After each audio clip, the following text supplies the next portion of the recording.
Olá, tudo bom? Eu sou a professora Carla, novamente eu estou aqui para esclarecer algumas dúvidas que vocês colocam aqui para gente e aproveito mais uma vez para falar se você tem alguma dúvida, alguma questão ali com relação à publicação, ao stricto sensu que a gente possa esclarecer. É um prazer fazer e fazê-lo em cima das suas dúvidas, ok? Então a dúvida que nós vamos esclarecer hoje é da Marta Xavier. O que ela escreveu? Que ela gostaria de saber mais sobre os cursos internacionais de stricto sensu. Lembre-se, stricto sensu são cursos de mestrado e doutorado, ok? Então ela quer saber um pouco mais sobre esses cursos que são ofertados no Brasil, mas não são de instituições brasileiras. Então vamos lá. Marta, todas as instituições, para que você seja reconhecido como mestre ou doutor no Brasil, elas têm que ter reconhecimento da CAPES. O que é esse reconhecimento da CAPES? A CAPES ela tem um sistema de avaliação que antes era trienal, agora é quadrienal. Então, de 4 em 4 anos é o período que a CAPES tem para sair fazendo uma visita técnica nos cursos, para saber quais são de stricto sensu, quem são os professores, quais são as publicações, o que está sendo ofertado, quais são as pesquisas. Então, a CAPES ela valida essas instituições a darem o título, a fornecerem o título depois de cumprir, depois que o discente cumpre aquelas determinadas exigências, ao título de mestre e doutor, ok? Então, as instituições, seja tanto, não está no Brasil, tá? Tanto da América Latina quanto em outros países, elas ofertam sim cursos de pós-graduação no Brasil, só que elas não têm esse reconhecimento pela CAPES, ok? É inválido você fazer? Não. Vou dar um exemplo. Eu fiz direito e fui fazer mestrado ou doutorado num formato sanduíche, que eu ia para Portugal, ou ia para Espanha, ou para o Chile, ou para a Argentina, de tempos em tempos, e fiz a minha dissertação. Você é um mestre? Você é um doutor?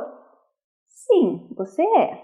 Só que, se esse curso não tiver reconhecimento pela CAPES, se não tiver uma parceria com uma instituição nacional, ou se você não tiver convalidado esse curso por alguma instituição no Brasil, essas normas de convalidação elas mudam, tá, com certa frequência, mas você tem que cumprir essas exigências. Você não é reconhecido em alguns casos para concurso público, aula em instituições federais. As instituições particulares, elas podem te pagar como mestre ou doutor ou não, tá? Uma vez que ele não é reconhecido pela CAPES. Quando a CAPES for convalidar, se você estiver exercendo a docência, se a CAPES for convalidar, na hora de dar nota ao Lattes, o seu Lattes não vai valer como um título de mestre ou doutor, se você não passou por essa convalidação, tá? Então, para que ele serve, então? Instituições particulares costumam reconhecer esses títulos, principalmente não instituições de ensino, porque também dependem, de certa forma, da CAPES estar convalidando, mas eles aceitam esse título, porque não é um conhecimento. As empresas privadas, muitas multinacionais, reconhecem esse título. Eu conheço pessoas que foram fazer graduação na Alemanha, que não são cursos não reconhecidos no Brasil, mas aqui no Brasil trabalham em empresas multinacionais que reconhecem esse curso de graduação de stricto sensu. A mesma coisa serve para o stricto sensu, mestrado ou doutorado. Então, a empresa particular vai aceitar que você tenha um curso de especialização de mestre ou doutor. Mas as instituições públicas, concurso público, existe um grande embate, não é reconhecido pelo Brasil. Agora a Marta colocou uma questão muito importante. É o quê? É o nosso imaginário coletivo Eu tenho até ressalvas, porque cada área trata esse tema com uma linguagem, mas vamos pensar numa mente coletiva de que os americanos são melhores que os brasileiros. Então ela pergunta, mas e as instituições americanas? Tá? Isso é uma coisa coletiva, tanto faz a instituição ser americana, ser canadense, ser do Paraguai, ser da Argentina. Nenhuma instituição fora do país que não seja reconhecida pela CAPES, e ali dificilmente ela vai ser, a não ser que tenha parceria com uma instituição do Brasil, como por exemplo, tem uma universidade portuguesa que tem parceria com a Universidade de Brasília. Então a pessoa faz o mestrado lá, o doutorado lá, mas o título acaba já saindo pela Universidade de Brasília. Isso é uma exceção, é um caso do curso que já é reconhecido. Ele é feito lá, mas ele tem uma parceria e ele já sai convalidado, tá? Nem as instituições americanas.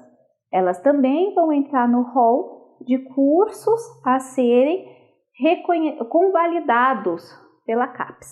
E aqui cabe uma objeção bem interessante, porque embora essas leis de convalidação recebam várias modificações de aceitar ou não que você faça sanduíche, de pedir ou não que você tenha certificado, comprovante de estadia, enfim, muda sempre.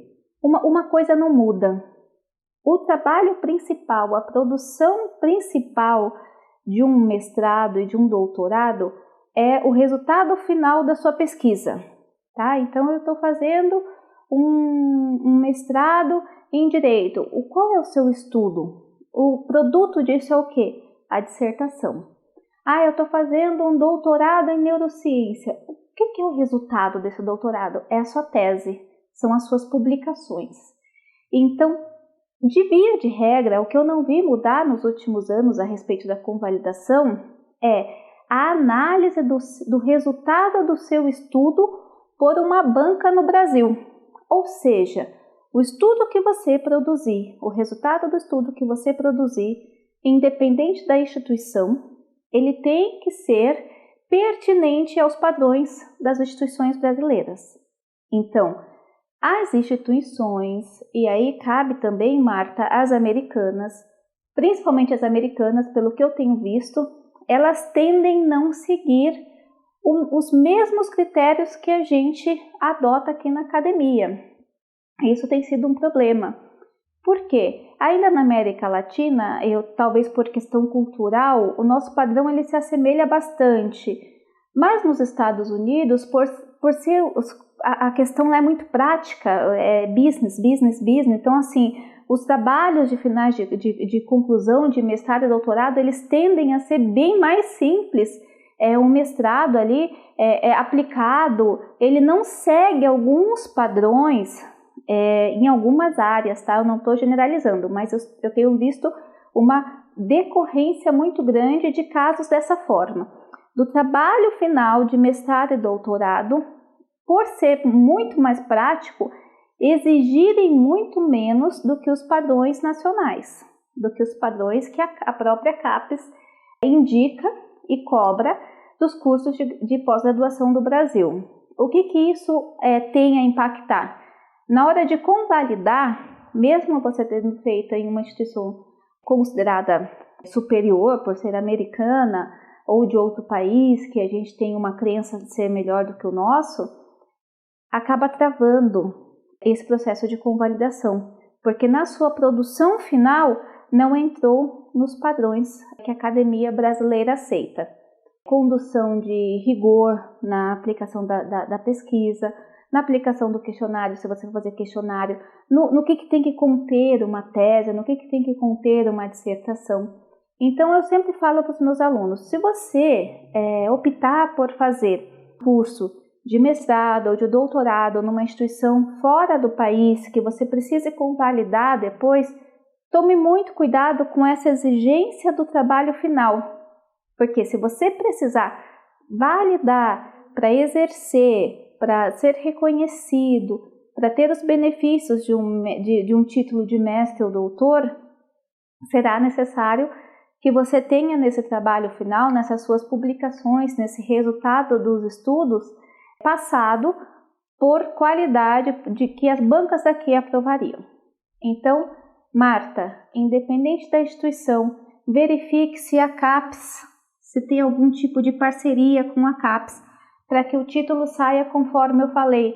Se essa instituição já tiver uma parceria, o seu título sai. Se não tiver parceria com a instituição brasileira, você vai precisar entender muito bem desses caminhos da convalidação. E aí é outro cuidado que você tem que tomar, porque tem algumas pessoas que oferecem esse processo no Brasil e, mais uma vez, acaba por dar golpes nessa coisa de convalidação. Então, tomar muito cuidado, é bom que você mesmo verifique quais são as exigências da convalidação para saber se é possível, certo? Eu espero ter ajudado. Um abraço e até a próxima!